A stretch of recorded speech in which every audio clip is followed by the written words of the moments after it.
Ndagira ngo munyemere twerekeze gato ku butaka bwa Repubulika ya Demokarasi ya Kongo mu ijambo ritari rito ryatangajwe na AFC M23 yahize gushushubikanya ku rwego rukomeye cyane FDLR, hanyuma ikaba yayigeza muri za Warikare ndetse no mu misozi miremire n'umundi muri rusange bitandukanye nuko iri mu baturage kuri ubu ngubu. Ibi byatangajwe na guverineri w'intara Kivu y'Amajyaruguru washyizweho n'ihuriro rya AFC M23 yitwa Colonel Bahati Musanga Erasto, yagaragaje ko rwose ngo biteguye kwirukana umutwe w'iterabwoba FDLR mu bice iri kugenzura, hanyuma bakayigeza muri Warikare. Yasaba abaturage kwitandukanya n'uyu mutwe washinzwe n'abanyarwanda basize bakoze jenoside yakorewe abatutsi mu Rwanda ni mu 1994.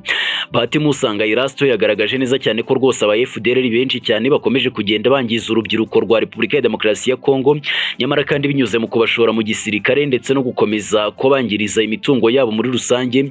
Agaragaza neza cyane ko rwose mu 23 igiye gukora ibishoboka byose ikabasunikira kure cyane, ni kure cyane y'umujyi utuwemo n'abaturage ndetse bakanabageza Warikare mu bice biri kugenzurwa na leta ya Repubulika ya Demokarasi ya Kongo n'ubundi muri rusange uko yakomeje kugenda abisobanura. Bahati Musanga Erasto yagarutse kandi kubigendanye n'abaturage, ndavuga nyine aba urubyiruko rukomeje kugenda rwisanga mu bikorwa by'ubugizi bwa nabi ndetse no mu mitwe yitwaje intwari irimo nka za Nyatura ndetse n'ibindi byose bigiye bitandukanye n'ubundi bikomeje kugenda bigaragara gatanu kuri gatanu ku mirongo y'imbere ku rugamba kuri ubwo butaka bwa Repubulika ya Demokarasi ya Kongo. Agaragaza neza cyane ko rwose iyo mitwe yitwaje intwari ikomeje kwivanga n'abaturage, ari ikomeje kugenda ituma abana ba Repubulika ya Demokarasi ya Kongo bisanga mu kaga gakomeye cyane, aho rwose baba babayeho nabi ku rwego rugaragara. Ni ijambo rero ryatangajwe na guverineri w'intara ya Kivu y'Amajyaruguru washyizweho n'ihuriro rya AFC M23 tugiye kuza kuba tuva imuzi n'umuzingo.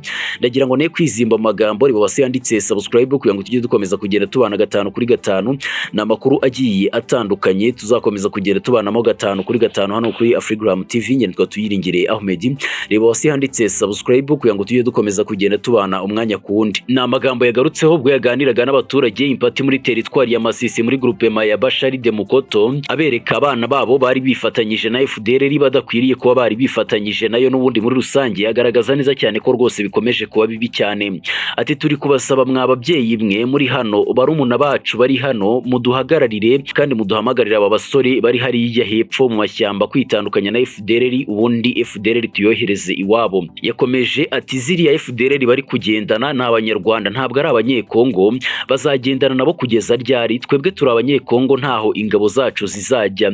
Yakomeje agaragaza ko rwose bagiye guhangana na FDLR bakayirukana ku rwego rukomeye cyane, bityo abanyekongo bari kumwe nayo bakwiriye kwitandukanya nayo, hanyuma rwose ubundi FDLR ikagenda yonyine. Ati ubu tugiye kubakurikirana tubambutse uyu mugezi, tubambutse Warikare, none abo basore bacu barumuna bacu bakuriye Inyati Ikiyuve barashobora ubuzima bwo kujya kuba muri Warikare. Turi kubasaba bana bacu bari hano, ababyeyi bacu barumuna bacu, muduhamagarire abo basore bari hariya hepfo mu mashyamba kwitandukanya na FDLR. Yakomeje agaragaza ko rwose ngo bagiye guhangana na FDLR bakayirukana, bityo abanyekongo bari kumwe nayo bose bakwiriye kwitandukanya nayo ku buryo bugaragara.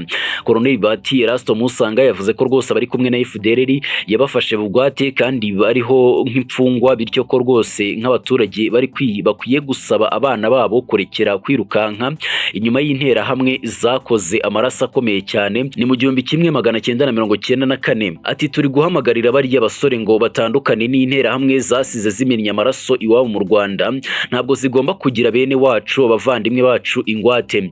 Yagaragaje ko aba basore nibemera kuva muri FDLR bazerekeza i Rumangabo bagatozwa agaciro ko kurinda abaturage. Byashimangiwe na Colonel Nzenze Imani wavuze ko biteguye kwakira abanyekongo bari muri FDLR cyangwa se muri Nyatura. Ati mureke gutega igikanu ngo baze babateme, baze babanyage ibyo mufite. Abasore baze dufatanye, abari hano abari mu mashyamba mubabwire ko tubiteguye ntacyo tuzabatwara, tuzakorana nabo, tuzabigisha uburyo abaturage barindwa. Yijeje abaturage ko rwose ngo bazabarindira umutekano ndetse n'imitungo yabo, imirima yabo, kandi ko nta musirikare wa M23 wemerewe gutunga n'urutoki umutungo w'abaturage ba Repubulika ya Demokarasi ya Kongo. Ati uwo azaba atari uwacu, azaba ari uwa shitani, tuzamujyana kwa shitani. Ati izi ngabo se zizajya zibambura, zizabakubita se? Niba muzishimiye ni ukuzifasha kuziha amakuru kugira ngo tubashe kubarinda neza. FDLR ni umutwe washinzwe n'abagize uruhare rukomeye cyane muri jenoside yakorewe abatutsi mu Rwanda ni mu 1994, barimo intera hamwe ingabo zashinzwe na Exfare bahoze mu butegetsi ubutegetsi bwa Habyarimana abiganjemo abahungiye mu burasirazuba bwa Zaire yahindutse Repubulika ya Demokarasi ya Kongo kuri ubu ngubu.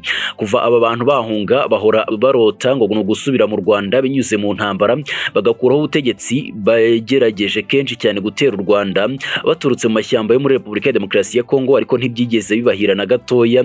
Ariko na n'ubu ntibarava kwizima, baracyakomeje kugenda bashaka uburyo bwo guhangana n'igihugu cy'u Rwanda. Hari abarwanyi ba FDLR kandi babonye ko intego bihaye batazayigeraho nyuma y'ibitero byahitanye bamwe mu bari abayobozi babo, ariko kandi nka perezida wayo Lieutenant General Victor Byiringiro barahiye ko rwose badateze gutaha ku neza kandi ko bazatabaje gukuraho ubutegetsi bw'igihugu cy'u Rwanda. Abayobozi ba FDLR babonye ko rwose iyobokamana ngari imwe mu maturufu akomeye cyane agomba kuzabafasha kugumana abarwanyi, ni cyane cyane urubyiruko bashyizeho amatsinda y'abahanuzi abizeza ibitangaza, akabasobanurira ko rwose urugamba rwabo rushyigikiwe n'Imana kandi ko rwose ngo bazajya ku butegetsi bw'u Rwanda uko byagenda kose. Ingengabitekerezo ya jenoside ndetse n'indi ntwari ikomeye cyane FDLR bakomeje kugenda bifashisha mu mashyamba ya Repubulika ya Demokarasi ya Kongo.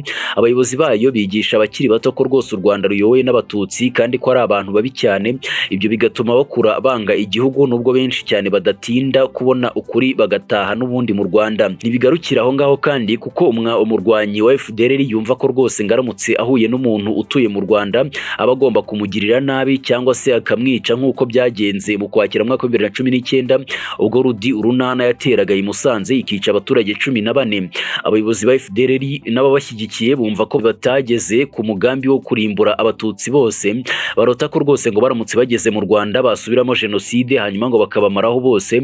Ibikomeza kugenda biteza impungenge zikomeye cyane ndetse n'ibikomeza kugenda byerekana umugambi mubi cyane wa FDLR. Nyamara kandi ikaba inakomeje kugenda ikorana n'ubutegetsi bwa Repubulika ya Demokarasi ya Kongo ku buryo bugaragara, ndetse na Repubulika ya Demokarasi ya Kongo ikaba yariyemeje gukomeza gutera inkunga ishoboka iyo ari yo yose uyu mutwe wa FDLR ukomeje kugenda uca ibintu ku butaka bwa Repubulika ya Demokarasi ya Kongo, ndetse ukabona ukomeje kugenda ukomeza icengeza amatwara ndetse n'ingengabitekerezo ikomeye cyane ku butaka bwa Repubulika ya Demokarasi ya Kongo. Hanyuma reka mbashimire mwakoze kubana natwe muri aya makuru yaragezwe muri kano kanya. Ni update zihutirwaga cyane ku birongo y'imbere ku rugamba mu burasirazuba bwa Repubulika ya Demokarasi ya Kongo. Njyewe nitwa Tuyiringire Ahmed, yitwa Freegram TV. Tuzakomeza kugenda tubana umwanya ku wundi. Amahoro y'Imana kuri mwebwe n'abanyu bose aho muherereye hose hirya no hino mu isi n'ubundi muri rusange.